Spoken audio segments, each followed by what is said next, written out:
The water was black, colder than anything Darius Cole had ever felt. His lungs screamed, his arms burned, but he kept pulling, dragging the unconscious man through the twisted metal of the sinking jet, through the fuel-slicked waves, toward the distant shore. The man's expensive suit was soaked through. Blood ran from a gash on his temple. His lips were blue. Darius didn't know his name, didn't know he was a CEO, didn't know he was a billionaire. He just knew someone was drowning. When they finally hit the muddy bank, Darius collapsed onto his knees and started CPR. His hands shook violently. Water poured from the man's mouth. The man's eyes flickered open. He stared at Darius, really stared, like he was memorizing his face. Then the paramedics arrived and everything went white with sirens and shouting. What Darius didn't know, what he couldn't possibly know, was that the man he'd just saved had been searching for someone exactly like him for 15 years. And in 72 hours, that man would offer him something no one saw coming, something that would leave everyone speechless. 3 days earlier, Darius didn't know anything about private jets or billionaires. He knew about insulin rationing, about holes in shoes, about choosing between groceries and electricity. He knew about surviving. The alarm went off at 4:45 a.m. Darius didn't snooze. He couldn't afford to. He rolled out of the pull-out couch in the studio apartment's main room, careful not to wake Maya. His 14-year-old sister was curled up on the other end, her math textbook still open on her chest. She'd fallen asleep, studying again. Darius gently closed the book and tucked a blanket around her shoulders. In the tiny kitchen area, he made oatmeal on the one working burner. The apartment in Gary, Indiana wasn't much. Peeling wallpaper, a bathroom door that didn't close all the way, windows that rattled when trucks passed. But it was spotlessly clean. That was Grandma Lorraine's rule, and Darius kept it. He portioned out his grandmother's morning medications with the precision of a pharmacist. 7 pills, 2 with food, 5 after. He'd memorized the routine years ago. Then he checked the insulin supply in the mini-fridge. 4 doses left. Payday was Friday. 3 days away. He'd have to stretch it. Maya's school shoes sat by the door. The soles had holes. She'd colored over them with black marker, trying to hide it. Darius felt something twist in his chest. When she wasn't looking last night, he'd slipped his last $20 into her backpack. For lunch money. She'd argue if she knew, so he didn't tell her. His phone buzzed. A reminder he'd set 2 years ago and never deleted. Purdue orientation today. Darius stared at it, then deleted it. Again. The acceptance letter was still in his drawer. Full-ride academic scholarship to Purdue's engineering program. He'd deferred twice already. They'd told him it was his last chance. Accept this year or lose it. But how could he leave? Their mother died giving birth to Maya. Their father, Antoine, had been incarcerated since Darius was 12. Wrongfully convicted of theft at the factory where he worked, though Darius didn't learn the wrongfully part until much later. It was just the 3 of them now. Darius, Maya, and Grandma Lorraine, who'd raised them both but whose wheelchair-bound body couldn't work anymore. Darius kissed his grandmother's forehead on his way out. She stirred, caught his wrist. "You're a good boy," she whispered. "Your daddy would be proud. Get some rest, Grandma. You too, baby. You work too hard." He locked the 3 deadbolts and started walking. 20 minutes to the marina. His bike had been stolen last month. Not worth reporting. Just another Tuesday in this neighborhood. He passed the shuttered factories where his father used to work, before the arrest, before everything fell apart. Sometimes, late at night, Darius let himself wonder what if. What if he'd gone to Purdue 2 years ago? What if he was in a dorm room right now, solving equations, building prototypes, becoming the engineer he'd dreamed of being? But those thoughts never lasted long. Because Maya needed school supplies, Grandma needed medications, the rent was due, and dreaming didn't pay bills. At the marina, Lou was already in the office, coffee in hand. The old man looked up when Darius clocked in. "Kid, you look like hell." "Good morning to you too, Mr. Lou." "I'm serious. You getting enough sleep?" "Enough." Lou didn't look convinced, but he let it drop. He'd been Darius's boss for 3 years now. Gruff, fair, the closest thing Darius had to a mentor. "Got a full day today," Lou said. "Bunch of boats need fueling, and we got a VIP charter coming in tomorrow." "VIP?" "Some corporate hotshot from Chicago. Last-minute booking. Private jet, the whole deal. Probably hiding from paparazzi or something." Darius nodded and headed out to the docks. The work was physical. Hauling fuel lines, scrubbing barnacles, checking safety equipment. But Darius liked it. Liked working with his hands.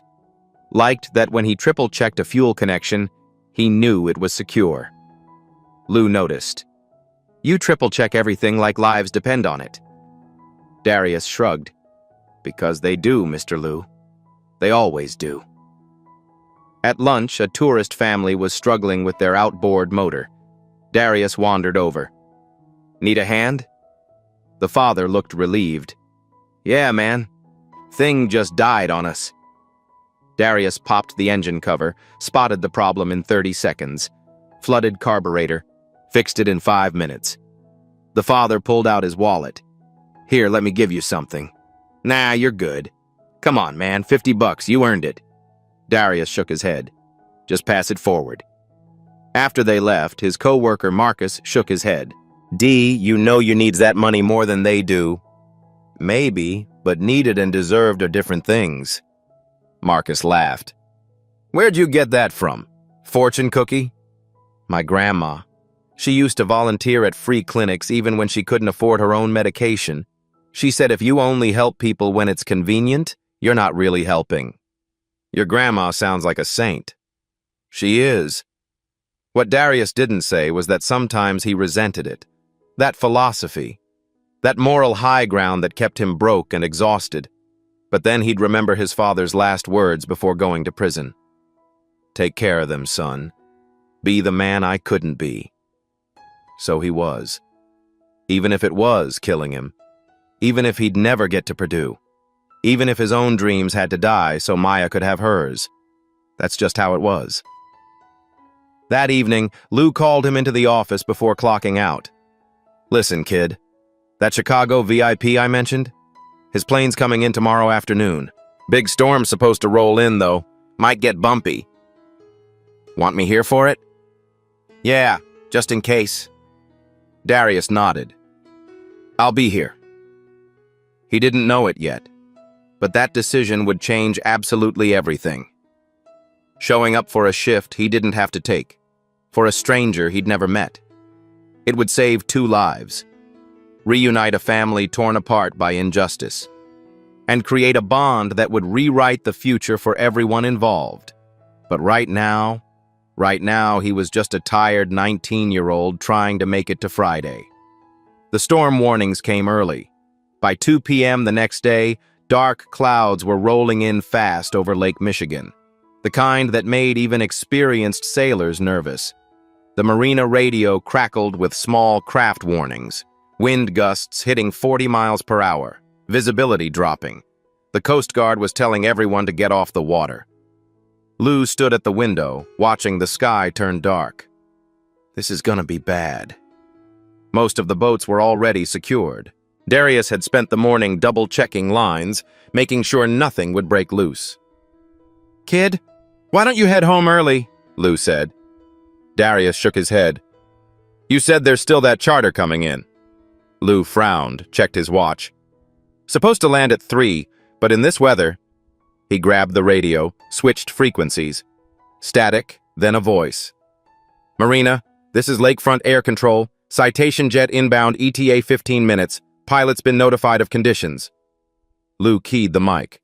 "Copy. Conditions deteriorating fast. Recommend delay." "Understood. Pilot wants to attempt landing." Lou hung up, muttered something. "Rich people think money buys good weather." The wind picked up. Darius could taste rain. At 3:15 p.m., he heard it. The high whine of jet engines fighting crosswinds. He looked up. A small private jet was approaching, getting thrown around like a toy. Lou ran out with binoculars. Jesus, he's not gonna make it. Tower audio crackled. Citation November 7-2 Delta, recommend wave off. Winds gusting 45 knots. The pilot's voice tense. Tower, unable to gain altitude. We're committed. The jet dropped toward the runway. Too fast, too steep. Wheels touched hard, bounced, touched again. Then the worst sound Darius had ever heard. A sickening engine sputter. The jet tried to climb, banking hard to avoid trees. But without full power, it wasn't climbing. It clipped the treetops. Metal shrieking, branches exploding, then dropped into the lake 400 yards offshore. No fireball, just a heavy, terrible splash. Then it started sinking. Lou was already on the phone. Plane down in the lake, 400 yards north of the marina. Dispatcher? Coast Guard en route, ETA 15 minutes. Darius was already running. Kid, wait for the pros, Lou yelled. But Darius knew the math. Water temp 52 degrees. Hypothermia set in fast. Unconsciousness in 10 minutes. 15 minutes was too long. He stripped his jacket, kicked off boots, grabbed an emergency vest and rope, then dove in. The cold hit like a punch. Every muscle seized, lungs refused to work. Then training kicked in. He'd swum these waters since he was 6. Breathe. Stroke. Breathe. Stroke. The wreckage was sinking fast, nose already underwater, tail pointing up. Through the cracked window, 2 figures. Pilot slumped over controls. Passenger struggling in back. The passenger saw Darius. Started pounding glass. A middle-aged man in an expensive suit. Blood on his temple. Eyes wide. He mouthed something. Can't get the belt. Water pouring into the cabin. Darius reached the fuselage, grabbed the pontoon, his hands already numb. He tried the emergency exit, opened inward. Water pressure jammed it shut. Swam to the pilot door. Above waterline. Barely. Pulled. Nothing. Pulled harder. The door gave with a groan. Water rushed in faster. The plane lurched, sinking deeper. Darius crawled inside. Water to his waist now. The passenger was fading, concussed, hands fumbling uselessly at the seatbelt. Darius pulled his rescue knife. Always carried one. Marina protocol. Cut through the belt in 2 hard motions. The passenger slumped. Darius caught him. Behind them, the pilot wasn't moving, one at a time. Come back for him. He dragged the passenger toward the door. The plane groaned, tilting steeper. Seconds left. Darius pulled the man through and back into freezing water just as the tail rose vertical. The jet slipped beneath the surface with a hiss of bubbles. 1 man saved, 1 still inside.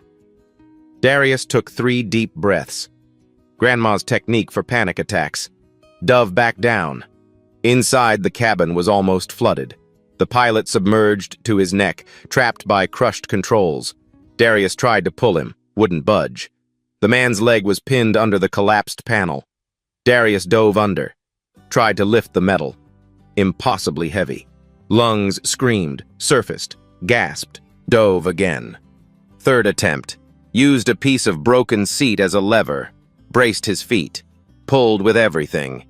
Every box lifted, every engine hauled, the metal shifted. An inch. Enough. Dragged the pilot free.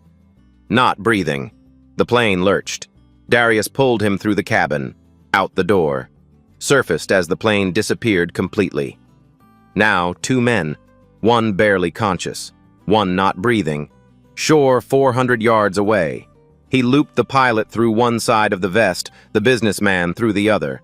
Started a desperate side stroke. Every muscle burning, cold seeping into his core. Halfway there, vision started tunneling. Thought of Maya, Grandma's voice. Finish what you start, baby. Coast Guard boat appeared, still 200 yards out. Didn't wait. Kept swimming. Finally. Feet touched mud, dragged both men ashore. Collapsed. Lou was there. EMTs rushing down. Darius started CPR on the pilot. Sloppy, exhausted. But he remembered the training. Compressions. 1, 2, 3. Arms shaking violently. Lou tried to pull him off. "Son, let them." "Not done." 18th compression. The pilot coughed, water spewing. EMTs took over. Darius rolled onto his back, chest heaving, staring at gray sky. The businessman was awake now, being loaded onto a stretcher, but he was looking back at Darius. Intense, focused, memorizing his face. Darius had saved one man. But the clock was still ticking, and the hardest part was just beginning. The businessman was out of the water, breathing, alive. But the pilot was still unconscious, still not breathing, and every second mattered. Darius didn't think. His body moved on instinct. He rolled the pilot onto his back, tilted his head back, checked for a pulse. Faint, barely there. Started compressions. 1, 2, 3, 4, 5. His arms were shaking so badly he could barely keep rhythm. The cold had seeped deep into his bones. His muscles felt like rubber. But he kept going. 6, 7, 8, 9, 10. Lou was kneeling beside him now. "Darius, stop. Let the paramedics do it." "Not yet." 11, 12, 13. Come on. 14, 15, 16. His vision was blurring. From exhaustion or hypothermia, he didn't know. 17, 18. The pilot's body convulsed. Water erupted from his mouth. A horrible choking sound. Then coughing, gasping, breathing. The EMTs rushed in, took over. Oxygen mask, stretcher. Rapid-fire medical jargon Darius didn't understand. He collapsed backward onto the muddy shore. Someone wrapped a thermal blanket around his shoulders. Another paramedic was checking his vitals, shining a light in his eyes. "Son, can you hear me? What's your name?" "Darius," he managed. His teeth were chattering so hard he could barely speak. "Darius, you're hypothermic. We need to get you warmed up. Can you stand?" He tried. His legs buckled. 2 paramedics caught him, guided him to sitting. "Easy. Just sit. We've got you." Through the chaos of voices and sirens, Darius heard something that made him look up. The businessman was conscious now, sitting on a stretcher 20 feet away, refusing to lie down. He was staring at Darius.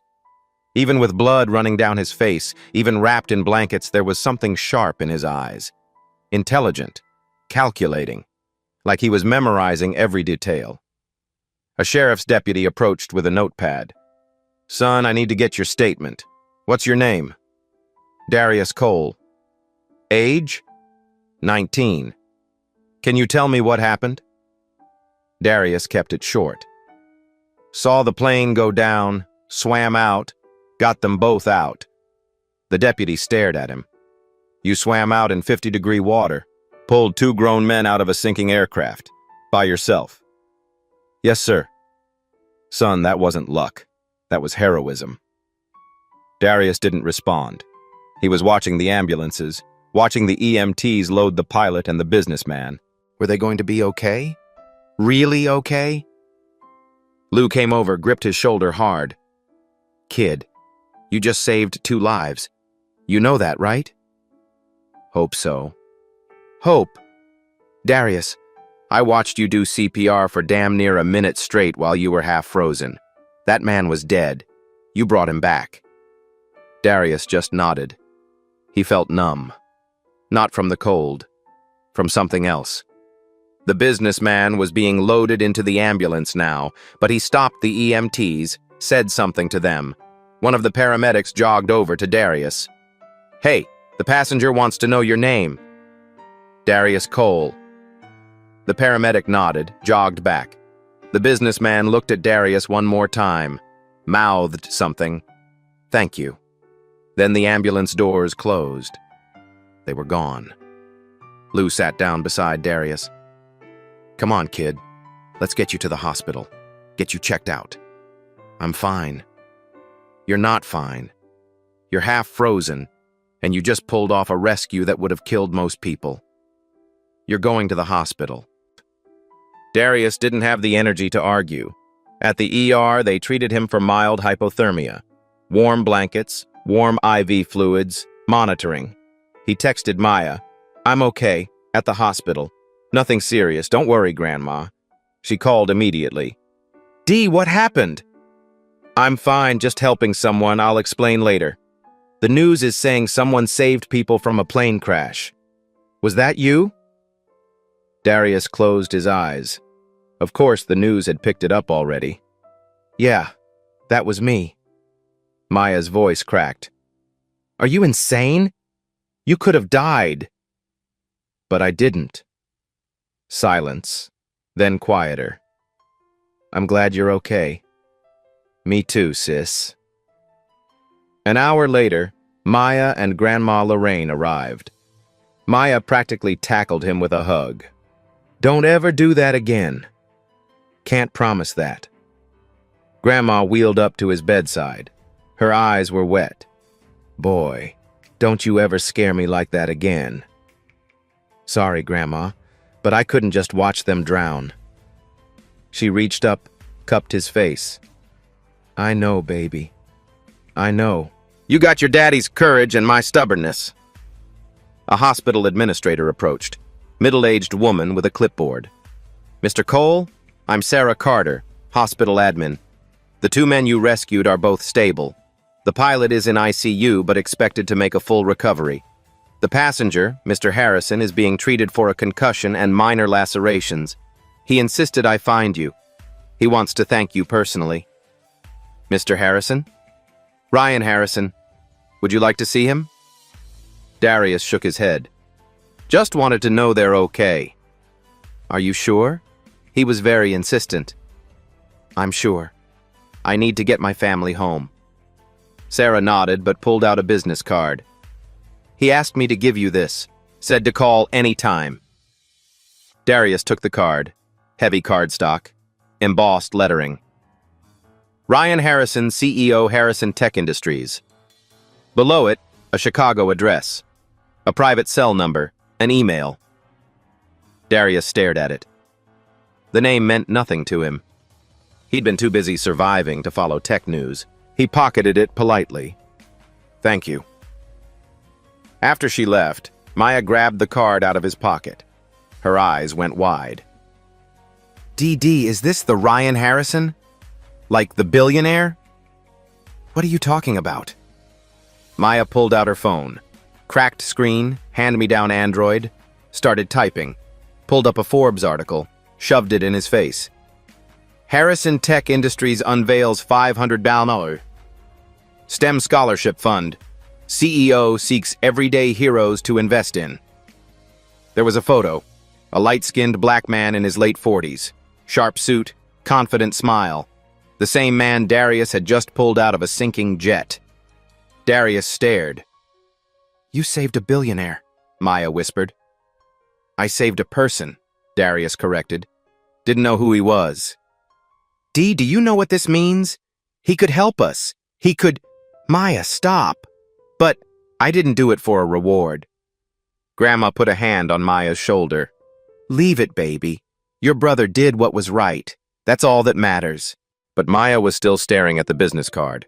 And Darius knew even then that this wasn't over. People like Ryan Harrison didn't forget things like this. The doctors cleared him 2 hours later. Mild hypothermia, no permanent damage, rest and warmth. Lou drove them home in his truck. When they pulled up, there was a news van parked on the street. "Oh, hell no," Lou muttered. "You want me to tell them to leave?" "Please." Lou got out, had sharp words with the reporter. They packed up and left. Inside, Darius collapsed onto the pull-out couch. Maya brought him tea.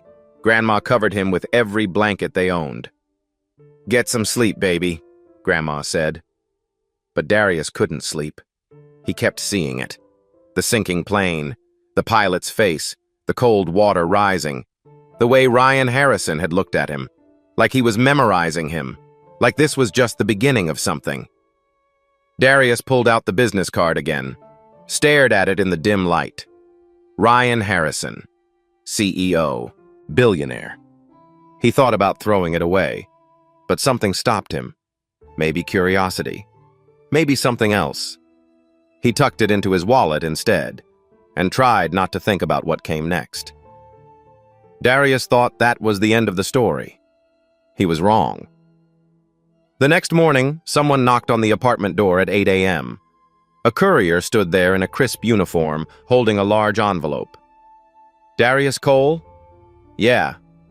Sign here, please. Darius signed. The courier handed him the envelope and left. It was heavy, expensive paper, the kind rich people used. Maya appeared behind him. What is it? Darius opened it. Inside was a check and a handwritten note on thick stationery. He looked at the check first. $25,000, made out to Darius Cole, signed by Ryan Harrison. Oh my God, Maya breathed, looking over his shoulder. Darius stared at it. More money than he'd seen in his entire life. More than he'd make in a year at both jobs combined. He could pay off the medical bills, fix the leaking pipes, buy Maya new shoes, new clothes, new everything, restock Grandma's medications for 6 months. His hands were shaking. The note read, Darius, words cannot express my gratitude. This is not payment. It's a token of respect. Please accept it. You saved my life and Thomas's. I owe you everything. Ryan Harrison. Grandma wheeled into the room. What's going on? Darius showed her the check. Her hand went to her mouth. Maya was practically bouncing. D, you gonna cash it? Long pause. Darius stared at all those zeros, all the problems it could solve, all the weight it could lift off his shoulders. But something felt wrong. No, he said quietly. What? Maya's voice shot up. Are you crazy? I can't take this. Why not? You earned it. You saved his life. Did I? I just did what anybody should have done. Taking money for that feels wrong, like I did it for a reward, like I was waiting to get paid. But we need that money. I know. His voice was soft. Believe me, I know. Grandma was quiet, just watching him. But if I take it, Darius continued, then I'm not who I thought I was. I'm not the person Dad told me to be. I'm not the person you raised, Grandma. Maya looked like she wanted to argue more, but Grandma put a hand on her arm. Let him be, baby. Darius sat down at the tiny kitchen table, found a pen and paper, wrote a note. Mr. Harrison, I appreciate the gesture, but I can't accept this. I didn't pull you out of that lake for a reward. I did it because it was the right thing to do. I hope you and Thomas recover fully. Darius Cole. He put the check and the note back in the envelope, added the business card Ryan had given him with his phone number written on the back, just in case Ryan wanted to reach him for some reason, though Darius doubted he would. He called a courier service, paid $12 he couldn't really afford to send it back. After the courier picked it up, Maya just stared at him. I can't believe you just did that. I had to. We need new shoes, Dee. Grandma needs medicine. You need to eat something other than oatmeal. I know all that, but Maya, if I take money for saving someone's life, what does that make me? Some kind of mercenary? Someone who only helps people if there's a paycheck? It makes you smart. It makes me something I don't want to be. Grandma wheeled closer, put her hand on his. Baby, why didn't you take it? Tell me the real reason. Darius was quiet for a long moment. Because Dad told me something before he went away. He said, son, the world's gonna try to make you hard. Gonna try to make you think everything's a transaction. Don't let it. Stay soft where it counts. His voice cracked a little. If I take that money, I prove the world right. I prove that everything has a price. Even doing the right thing. Grandma's eyes were wet now. You're just like your father. Is that good? It's everything, baby. It's everything. Maya sighed, but she hugged him. You're an idiot. But you're my idiot. 3 hours later, Darius's phone rang. Unknown Chicago number. He almost didn't answer, but something made him pick up. Hello? A warm, raspy voice, still recovering from the accident. Darius? It's Ryan Harrison. Darius sat up straight. Mr. Harrison, how are you feeling? I'm alive, thanks to you. I just got your package. The check, the note. I'm sorry, but I meant what I said. I can't... I know. The courier told me you refused. He also said you looked like you hadn't eaten in a week. Darius didn't know what to say to that. Ryan's voice was gentle. Darius, I respect what you did. Returning the money. It tells me everything I need to know about you. But I want you to know something. What's that? This won't be the last time you hear from me. I never forget a debt. And I have a feeling you and I are going to know each other for a long time. Before Darius could respond, Ryan added one more thing. Also, there's something about your father you need to know, but not over the phone. I'll call you soon. Then he hung up. Darius stared at his phone. Something about his father? What could a billionaire tech CEO possibly know about Antoine Cole? He had no idea. But something told him his life had just changed in ways he couldn't begin to understand. Darius tried to move on, but Ryan Harrison wasn't a man who forgot debts. Over the next 48 hours, odd things started happening. Wednesday morning, Lou called Darius into the marina office, looking confused. Kid, weirdest thing. Payroll said there was an accounting error with your paychecks. You've been underpaid for 6 months. Lou handed him an envelope. Here's the back pay, $3,200. Darius stared. Lou, we both know that's not real. Lou shrugged. Boss's orders from corporate. I'm not arguing with corporations. Don't look a gift horse in the mouth, kid. Darius pocketed the check, stomach twisting. He knew exactly where this came from. That afternoon, Maya came home glowing. Dee, someone paid off my student lunch debt, the whole year, and left an anonymous donation for the after-school program, $5,000. Darius closed his eyes. Maya, isn't that amazing? Yeah, amazing. Thursday morning, a pharmacy van pulled up. The driver knocked. Delivery for Lorraine Cole? Grandma wheeled over. I didn't order anything. 3-month supply of insulin and medications, fully paid. Community Health Initiative. Darius took the boxes. The invoice showed zero balance, sponsored by an organization he'd never heard of. He Googled it. Largest donor? Harrison Tech Industries. After the driver left, Darius sat down, head in his hands. He's doing it anyway. Who, baby? Grandma asked.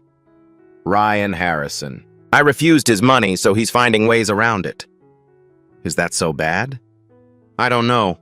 Part of me is grateful, but part of me feels manipulated. That afternoon, Darius called Ryan's number, got an executive assistant. Mr. Harrison is in recovery, but he's been asking about you. He'll call soon. Darius left a message.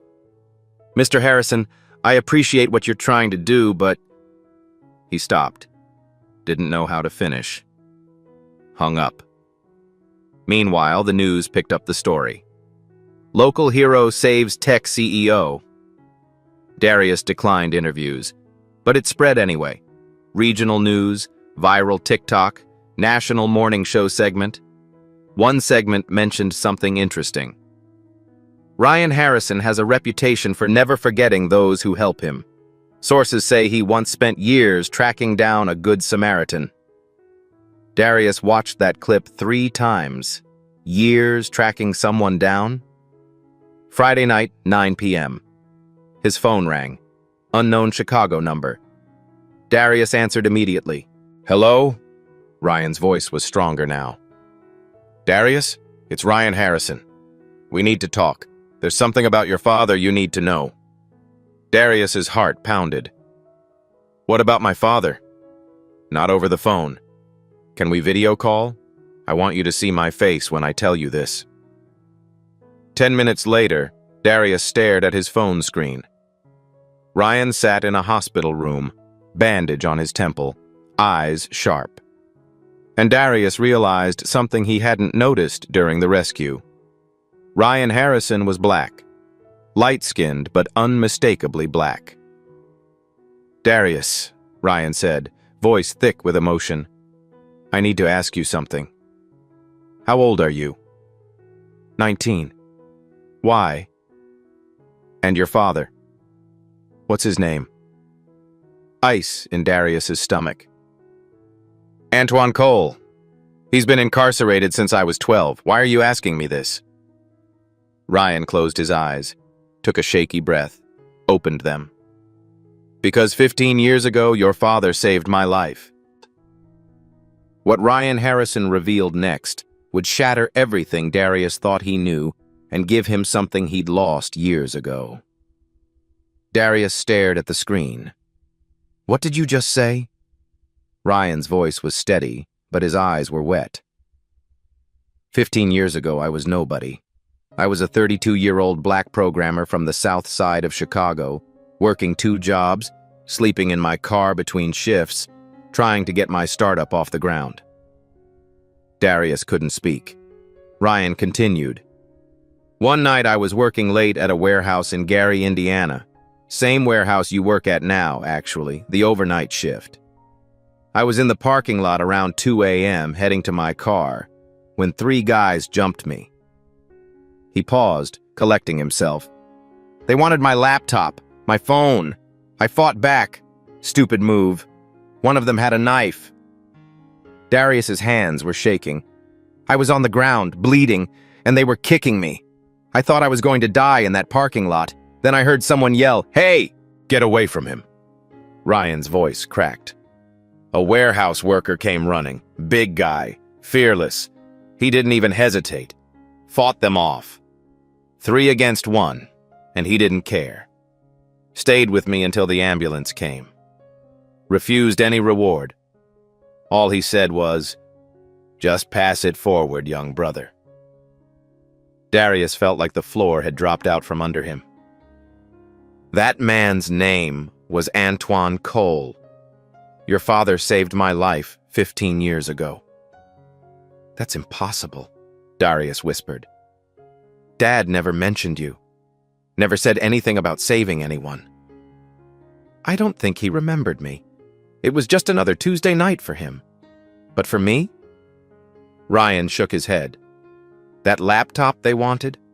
It had the only copy of my company's prototype code. No backup, no cloud storage.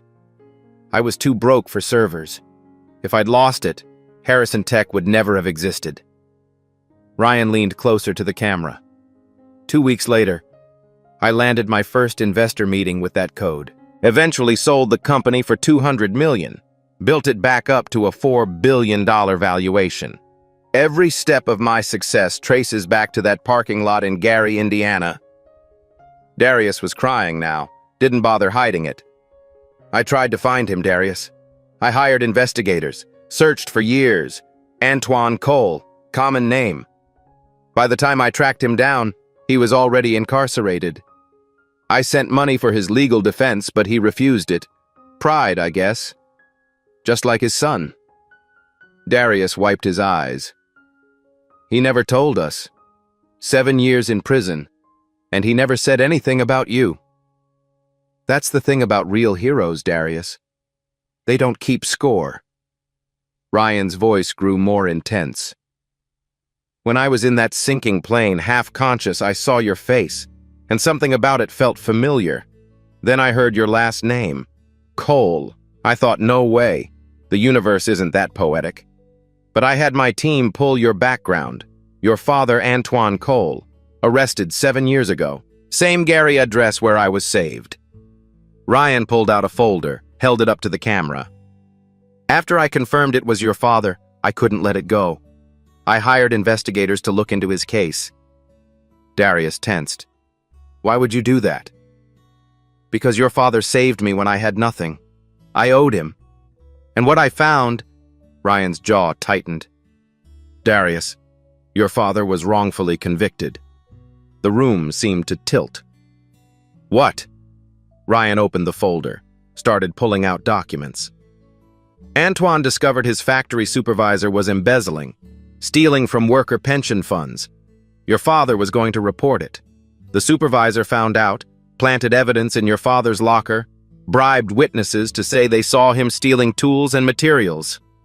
Darius couldn't breathe. Your father never stood a chance.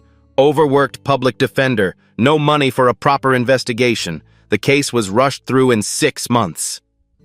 How do you know this? Darius's voice was barely a whisper. I found the original investigator. He's retired now, living in Florida. Guilty conscience.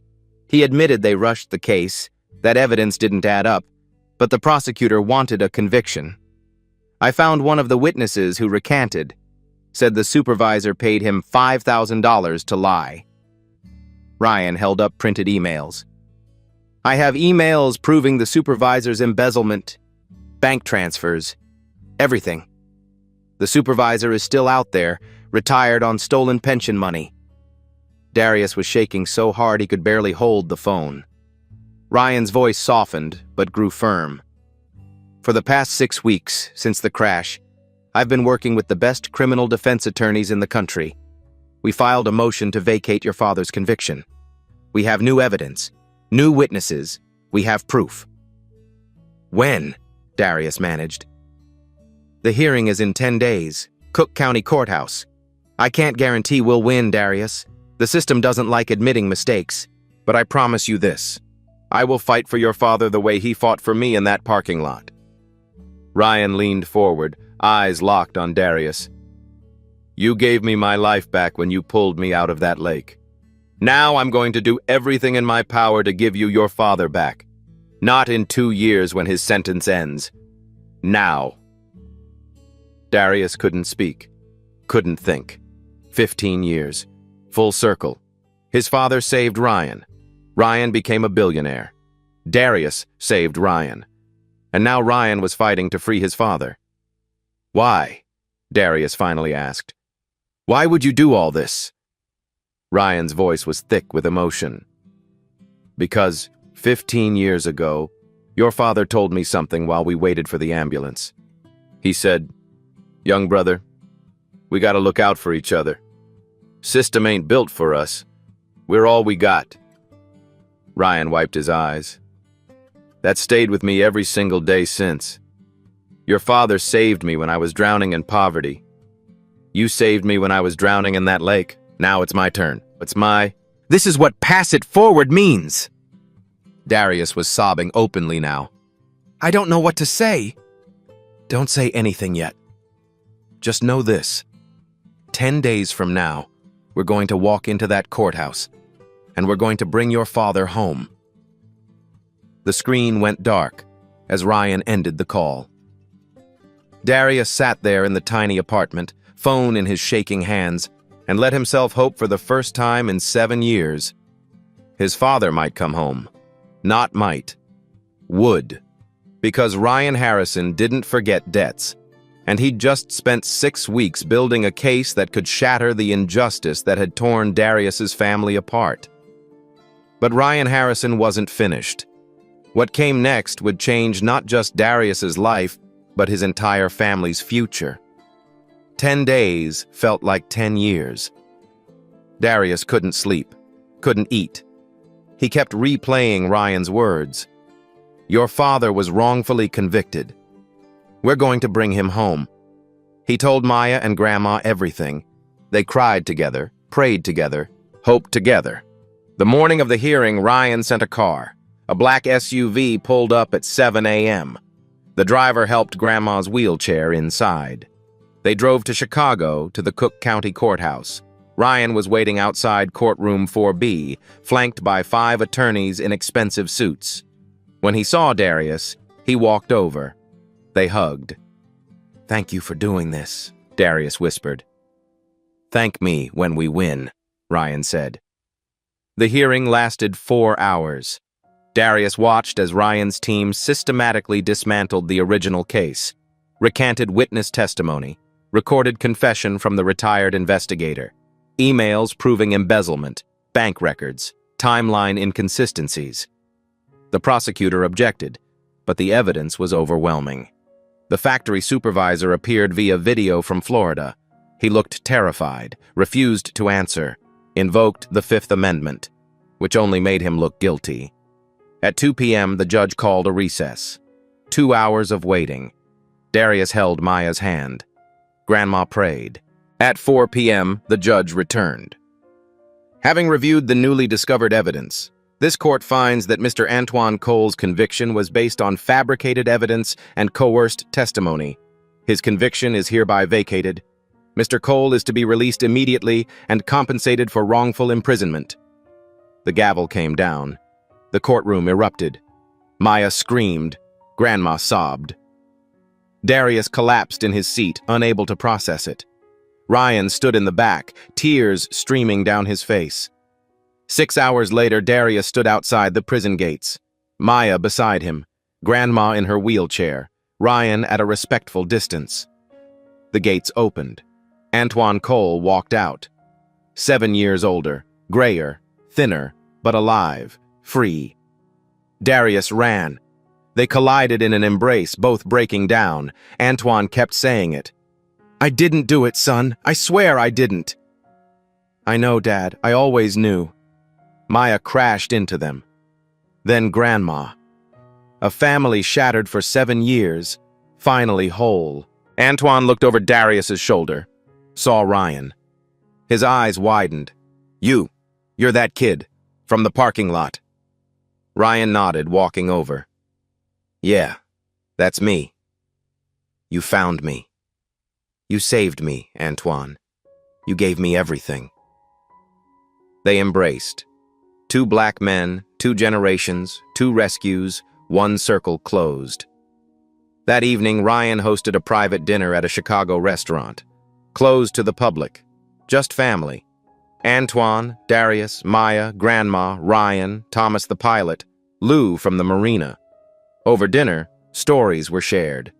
Antoine learned how his kindness created a billionaire. Ryan heard about 7 years of maintained innocence. Thomas told Antoine, "Your son saved my life. He's a hero." Antoine looked at Darius with pride. He always has been. After dessert, Ryan asked to speak with Darius and Antoine privately. They moved to a quiet room. Ryan pulled out documents. "Darius, everything I mentioned on the phone stands. Full ride scholarship to Purdue. Tuition, housing, books, stipend. 4 years guaranteed." Antoine started to object. "Mr. Harrison, that's too much." "It's Ryan, and it's not enough." He turned to Antoine. "I have a position for you too. Community Outreach Director for my Second Chance initiative, helping formerly incarcerated people get tech training and jobs. 6-figure salary, full benefits. You know that system better than anyone." Antoine was speechless.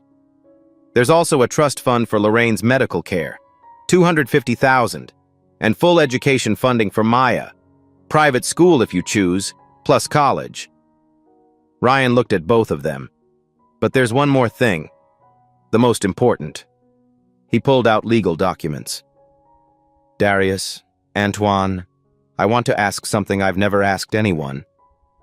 Darius, I would like to formally adopt you." Stunned silence. Ryan rushed to explain. "Not to replace your father. Antoine will always be your father. But to become family in a different way. To add to your family, not replace it." He looked at them both. "I have a biological son, Michael. He's a good man, but we're distant. He grew up with privilege. We never connected the way I hoped. When I almost died in that lake, I realized legacy isn't about blood. It's about values." Ryan's voice cracked. "You, Darius, embody everything I believe in. Courage, selflessness, integrity. The same things your father showed me 15 years ago. I don't want to be just your benefactor. I want to be your family." He turned to Antoine. "Antoine, I'm not trying to replace you or take your son. I'm asking to share in raising him. To be the mentor you couldn't be because an unjust system stole 7 years from you." Antoine looked at Darius. "Son, this is your decision." Darius looked between them. The father who raised him. The man who wanted to join their family. "I don't know what to say." Ryan's voice was gentle. "Say you'll think about it. This isn't a transaction, it's family. Legal adoption means you'd carry both names. Darius Cole Harrison. 2 fathers, 1 family." Darius's voice shook. "You'd really do that? Even though I'm 19? Even though you have your own son?" "Darius, you saved my life. Your father saved my life. You've both shown me what real character looks like. I've built a billion-dollar company but failed at building the family I wanted. This is my chance to get it right, to honor what your father started." Long pause. Darius looked at Antoine. "Dad?" Antoine's eyes were wet. "Baby boy, I've been gone 7 years. This man is offering everything I couldn't give. If you want this, I'm okay with it. You'll always be my son." Darius turned back to Ryan, tears flowing. "Okay. Yes. Yes." Ryan broke down, pulled Darius into an embrace. Antoine joined, the 3 men holding each other. Ryan whispered, "Thank you. Thank you both." And in that moment, a new family was born. Not from blood, but from kindness passed forward across 15 years. What happened next wasn't just a personal transformation. It became a movement that changed thousands of lives. 3 months later, Darius stood in a Cook County courtroom for the second time. But this time was different. This time was joy.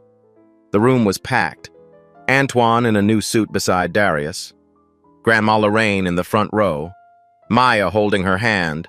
Ryan on Darius's other side. Thomas, the pilot. Lou from the marina. Even Michael Harrison, Ryan's biological son, had flown in. The judge looked down at the paperwork. "Mr. Antoine Cole, do you consent to this adoption?"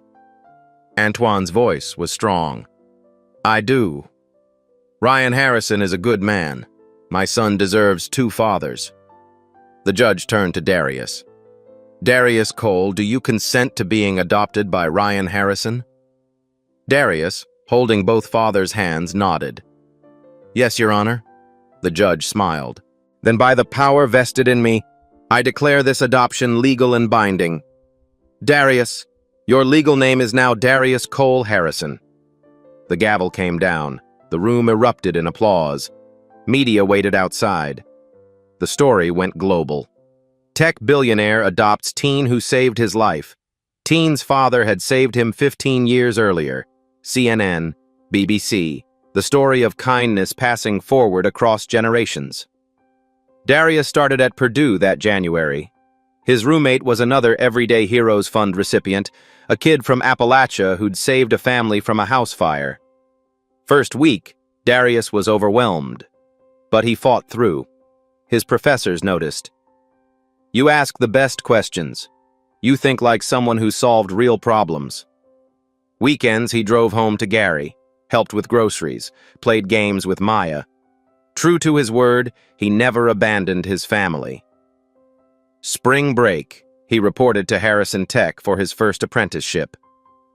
Worked with senior engineers on the autonomous rescue drone prototype. His input changed everything. "In real rescues, you don't have time for 12 steps. Make it 2. Deploy and go." The engineers listened, redesigned the entire interface. By summer, the media storm had grown.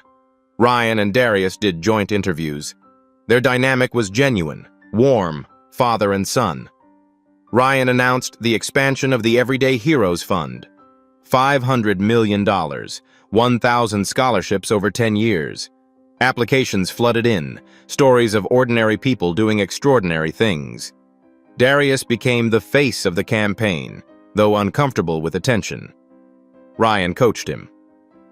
Your story gives people hope. Back in Gary, things started changing. Luz Marina got funding for a youth water safety program, teaching kids rescue swimming and CPR. Darius volunteered every summer. Maya's school received a $2 million grant from Harrison Tech for STEM labs, computers, robotics, coding classes. Maya became coding club president, started dreaming of Purdue. Grandma Lorraine, with healthcare stabilized, returned to volunteering. At a community center Ryan funded, she ran a kindness mentorship program, teaching kids her philosophy. Needed and deserved are different things. The warehouse where Darius used to work, same place Antoine saved Ryan, got renovated. Harrison Tech created a job training program for people re-entering society. Antoine ran it. The Second Chance Initiative. First year, 100 people placed in tech jobs, 89% retention. Antoine became a national speaker on criminal justice reform. Told his story. Told how one billionaire's gratitude changed a community. June, 1 year after the rescue. Ryan held a press conference on Lake Michigan's shore near the crash site. Unveiled the final prototype, a sleek autonomous drone for water rescues. AI-guided, rapid deployment, solar-powered. Official name, the Antoine Project. Field tests showed it could reach a drowning victim in under 3 minutes, faster than any human response. Coast Guard partnered with Harrison Tech, deployed 50 units across the Great Lakes. First successful rescue happened in August. A child pulled from a riptide by an Antoine drone. The child's mother, in tears, "Who do I thank for this?" Darius, watching from his dorm, whispered, "You just did." By sophomore year, Darius had designed 3 additional systems: night vision, ice water protocols, multi-victim triage. He was published in a maritime safety journal at age 20. Michael Harrison, Ryan's biological son, had been skeptical at first, felt replaced, but over months, he and Darius grew close. Michael told Ryan, "Dad, I get it now. Darius isn't replacing me. He's completing our family." Ryan cried when he heard that. Sunday dinners became tradition, sometimes in Chicago, sometimes in Gary, sometimes at Grandma's. Thomas the pilot always came. Lou drove up. Maya brought friends. It wasn't just a family anymore. It was a community, built on one act of courage in freezing water, built on one act of kindness in a parking lot 15 years before, built on the simple idea that when you save someone, you don't just change their life. You change everyone they touch. The story could end there, but the best stories never really end. They echo. 2 years after the rescue, Darius Cole Harrison was a junior at Purdue, top of his class. Published researcher, already fielding job offers, but he was staying with Harrison Tech, building the Antoine Project 2.0 for his senior thesis. Maya was a high school sophomore, early admission offers from MIT and Stanford sitting on the table. She couldn't decide. Antoine was thriving. His Second Chance Initiative had placed 347 people in jobs. He'd become a national voice on criminal justice reform. Grandma Lorraine was healthy, active, beloved in the community, still volunteering, still teaching kindness. Ryan and Darius had Sunday dinners every week, sometimes with Michael, always with Antoine. The family had grown in ways nobody predicted. Thomas the pilot was now Ryan's VP of operations and Darius's godfather. Thanksgiving Day, 2 years and 1 month after the crash. Ryan's Chicago penthouse was packed. A massive table. Ryan at one end, Antoine at the other. Between them, Darius, Maya, Grandma, Michael and his fiancée, Thomas, Lou, and half a dozen Second Chance graduates. Food everywhere. Laughter is constant. Ryan stood to toast. 15 years ago, a stranger saved my life in a parking lot. 3 years ago, his son saved my life from a sinking plane. Today, we're not strangers. We're family. Antoine stood. To second chances, for all of us. Darius. To the people who see us when we're invisible. Maya. To dads. I've got the best 2 plus 1. Grandma Lorraine. To kindness. It always comes back around. They drank. Ate. Celebrated. The next morning, Lakefront Marina. The anniversary tradition. Teaching kids water safety. Darius, Antoine, and Ryan stood at the water's edge. A group of children gathered around, mostly from low-income neighborhoods. A young black boy, maybe 10, stood apart, afraid of the water. Darius walked over, knelt beside him. I was scared too. But someone taught me. Courage isn't not being afraid. Courage is doing it anyway. The boy looked up. Why do you do this for free? Darius smiled, looked back at Antoine and Ryan watching, turned to the boy. Just pass it forward, little man. Someday you'll understand. The boy nodded, took Darius's hand. Together they walked toward the water. Behind them, Antoine and Ryan stood side by side, watching the next generation learn. That kindness isn't a transaction. It's a legacy. The lake was calm, sun glinting on the surface where a plane had once sunk, where 2 lives had been saved, where a circle 15 years in the making had closed, and where a new circle was just beginning. Darius didn't save Ryan Harrison because he knew who he was. He did it because it was right, and that one decision didn't just change his life. It reunited him with his father, created a new family, and sparked a movement that's changed thousands of lives through the Everyday Heroes Fund and the Antoine Project. The truth is, we all have a moment like this coming, a chance to choose courage over comfort, to see someone struggling and decide, I can help. You don't need wealth or status, you just need to show up when it matters. If this story moved you, share it. Let it remind someone that their small act of kindness might be the first link in a chain that changes everything, maybe even across generations. Hit that like button if you believe in everyday heroes. Subscribe for more real-life stories of courage and redemption. Drop a comment. What's one act of kindness you've witnessed that changed a life? Let's build a community that passes it forward.